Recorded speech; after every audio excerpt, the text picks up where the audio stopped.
Bonjour à tous. Est-ce qu'il vous arrive de vous dire que vous voulez avoir l'air fort devant votre enfant, de lui montrer juste vos émotions qui sont positives, être entraîné même si vous vivez des émotions qui peuvent être envahissantes? Eh bien, c'est des choses qui nous arrivent à tous. On pense que de mettre de côté les émotions qui pourraient être trop envahissantes pour notre enfant, qui nous voit d'une façon différente, on essaie de le protéger pour essayer d'être le meilleur parent. Mais en cachant les émotions à votre enfant, vous lui cachez une partie de vous et une partie d'humanité. En voulant faire à semblant de juste bien aller, en fait, vous faites complètement le contraire de ce qu'on devrait faire pour aider un enfant à gérer et à réguler ses émotions. Je m'appelle Virginie Marcoux, je suis intervenante psychosociale et ma mission est d'outiller les parents afin d'intervenir et de favoriser leurs interventions auprès de leurs enfants. Je vous parle des répercussions sur votre enfant de cacher vos émotions.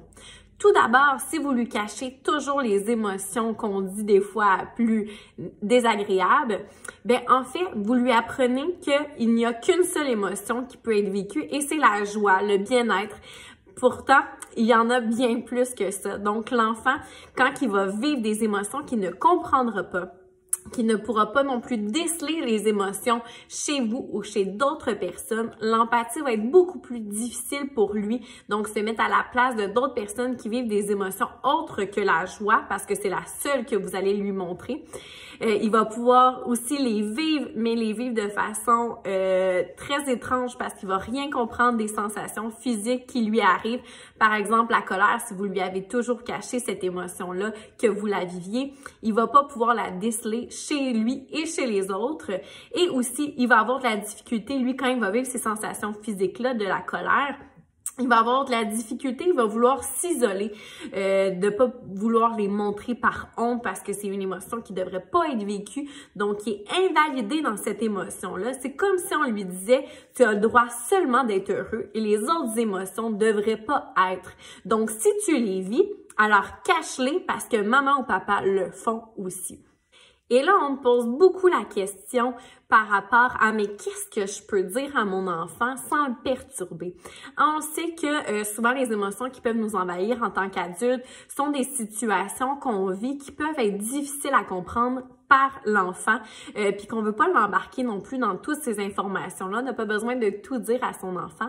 Par contre, comment qu'on peut faire pour démontrer ces émotions-là? Puis aider notre enfant à trouver des stratégies pour lui-même quand il va vivre des situations qui vont le fâcher, le rendre triste ou vivre toute autre émotion autre que la joie parce que c'est seulement celle que vous lui avez montrée. Je vais vous donner quelques astuces pour comment faire avec votre enfant. Tout d'abord, il faut considérer son âge et ses capacités aussi. Donc, un enfant qui a 2 ans puis un enfant qui a 10 ans, c'est complètement différent au niveau de la compréhension puis au niveau des émotions aussi. Qu'est-ce qu'on peut verbaliser? Comment qu'on peut le faire?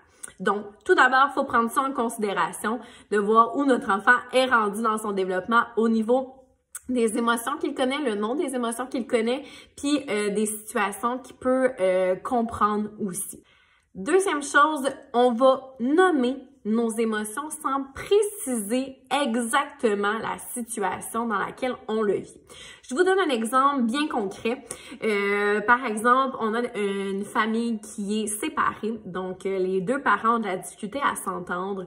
On prend en considération qu'on veut pas mettre à dos l'autre parent, on veut garder un bon lien avec l'enfant, avec l'autre parent.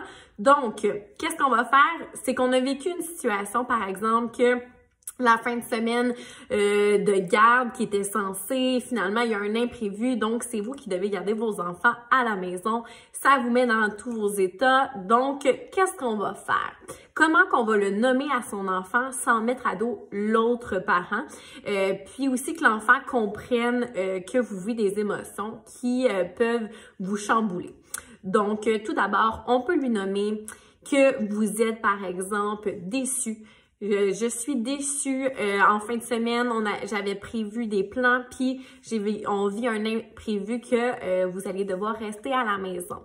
Donc, on nomme l'émotion qu'on vit. Hein, on peut le transparaître aussi à travers nos symptômes physiques. Donc, on le démontre clairement. On n'est pas enjoué. Je suis déçue. Non, parce que il faut que l'émotion soit en lien avec vos symptômes physiques que vous vivez comme émotion. Si jamais on est fâché, ben ça va paraître dans notre visage. Si on est joyeux, ça va paraître aussi. Donc, c'est important d'associer les deux parce que sinon, l'enfant va être complètement déboussolé de c'est quoi cette émotion que vous vivez. Vous nommez une émotion, mais vous la ressentez différemment. Donc, on va juste nommer l'émotion qu'on vit. Puis, on peut expliquer brièvement c'est quoi la situation qui fait en sorte qu'on vit cette émotion-là. Donc, encore là, avec l'âge et la capacité de l'enfant.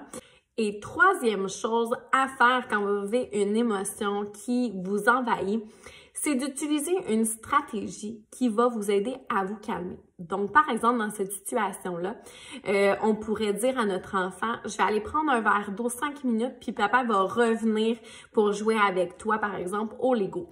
Donc, on va montrer et dire et faire aussi une stratégie pour nous apaiser. Donc, je vais aller prendre un 5 minutes, prendre un verre d'eau, puis je vais revenir ensuite. Donc, ça va aider à l'enfant à trouver des stratégies, lui, quand il va vivre des situations qui pourraient être déçues, en colère ou autre. Ça vient justement créer une petite banque de données, disons ça comme ça, pour lui-même, là, qu'est-ce qu'il pourrait utiliser comme stratégie dans le futur. Finalement, qu'est-ce que vous leur offrez en vivant vos émotions avec eux?